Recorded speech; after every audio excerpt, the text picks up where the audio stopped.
নমস্কার, আপনারা দেখছেন এগিয়ে বাংলা নজরে বাংলা। আমি সহিলি চক্রবর্তী রয়েছি এই মুহূর্তে আপনাদের সঙ্গে, এবং আমরা রয়েছি এই মুহূর্তে মধ্যমগ্রামে। এবং এখানে আমাদের সঙ্গে যিনি রয়েছেন রাজ্যের খাদ্যমন্ত্রী রথীন ঘোষ, দেখে বোঝার উপায় নেই, কারণ একটাই যে তিনি সাধারণ মানুষের সঙ্গে লাইন দিয়ে রীতিমতো ভোট দেবেন বলে অপেক্ষা করছেন। রথীনদা, আপনাকে স্বাগত জানাবো। এবং ভোটের দিন প্রথম প্রশ্ন যেটা রাখবো, যে সকাল থেকে নিশ্চয়ই বিভিন্ন জায়গা ঘুরছেন, এখন আপনি ভোট দিতে দাঁড়িয়েছেন, আপাতপক্ষে মানে বলা যেতে পারে যে ভোটের পরিস্থিতি কিরকম, কি বুঝছেন, মানে কতটা শান্তিপূর্ণভাবে? দেখুন, ওভারঅল বারাসাত পার্লামেন্টে সব জায়গাতেই শান্তিপূর্ণ আছে, মধ্যমগ্রামেও ঠিক একইভাবে। আর এখানে দাঁড়িয়েছি, সব নাগরিকরা দাঁড়িয়েছেন, আমিও দাঁড়িয়েছি।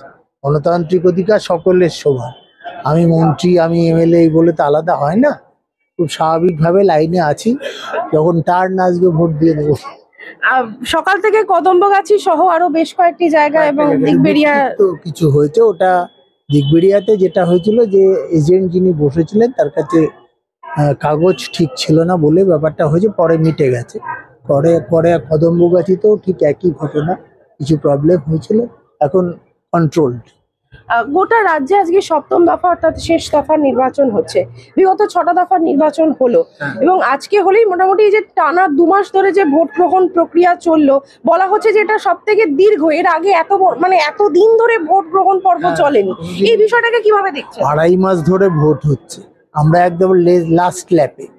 তো স্বাভাবিকভাবে যাদের শেষ দফায় ভোট হচ্ছে তাদের একটু কষ্টটা বেশি, কারণ যে নাগরিকরা তাদেরও একটা অসুবিধে, আর আমরা যারা স্টেট দল করি তাদের একটু কষ্টটা বেশি হয়েছে। ক্যান্ডিডেট, অন্যান্য যারা আমরা দলের সাথে যুক্ত আছি, কিন্তু পরিশ্রম হবে, কিছু পেতে গেলে কিছু কষ্ট করতে হয়। একদম শেষ দফা নির্বাচন চলছে, প্রচার করেছেন, স্বাভাবিকভাবেই মানুষের দুয়ারে দুয়ারে পৌঁছেছেন। যদিও আজকে এই প্রশ্ন করা ঠিক নয়, কিন্তু তার সাথেও মানে আমাদের এই প্রশ্ন করতেই হয় যে আপনারা জয় সম্পর্কে কতটা আশাবাদী? বারাসাত লোকসভায় জয়লাভ হবে একটুখানি বলতে পারি, কারণ আমি বারাসাতের দায়িত্বে ছিলাম।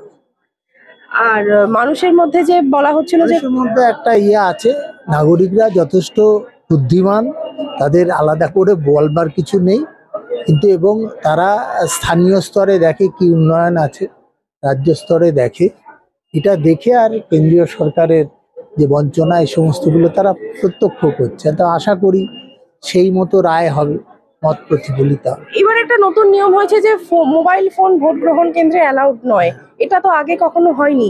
এই বিষয়টাতে জনগণের প্রতিক্রিয়াটা কিরকম? নতুন নিয়মের সাথে অ্যাকস্টমড হতে হবে। ইলেকশন কমিশন করেছে, এটা তো কোনো রাজনৈতিক দল করেনি, ইলেকশন কমিশন করেছে, এবং ভোট দিতে গেলে যা যা নিয়ম আছে সেগুলো পালন করে চলতে হবে। আপনার বিধানসভা এলাকায় যে সমস্ত বয়স্ক মানুষ রয়েছেন তাদের সুবিধার্থে কি ভোট গ্রহণ নিয়ে কোনো আলাদা? ভোট গ্রহণ কেন্দ্রে দেখবেন যে আমাদের যারা ভোটের লাইনে থাকে, সিনিয়র কোনো মানুষ, অসুস্থ কোনো মানুষ আসলে তারা নিজেরাই করে দেয়, এর জন্য আলাদা কিছু ব্যবস্থা নেই। সবাইকেই লাইনের মধ্যে দিয়ে যেতে হবে, কিন্তু যারা লাইনে থাকেন তারা কনসিডার করে। একাধারে যেমন লাইনে দাঁড়িয়ে রয়েছেন সাধারণ মানুষের সঙ্গে, তেমন ঢুকতে ঢুকতে দেখছিলাম লাইন ঠিক করার জন্য ইনস্ট্রাকশনও দিচ্ছিলেন। দুটো কাজ একসঙ্গেই করছেন, যাতে এখানে তো অনেকগুলো পোলিং স্টেশন আছে, যার যার কেন্দ্রে সে ভোট দিতে যাবে। অনেকে যে দেখছে এইটা লাইন ওটা লাইন, কোনটায় যাবে সেইটার জন্য বলে দিচ্ছিলাম যে এখানে যে আপনি ভোট দিতে পারেন।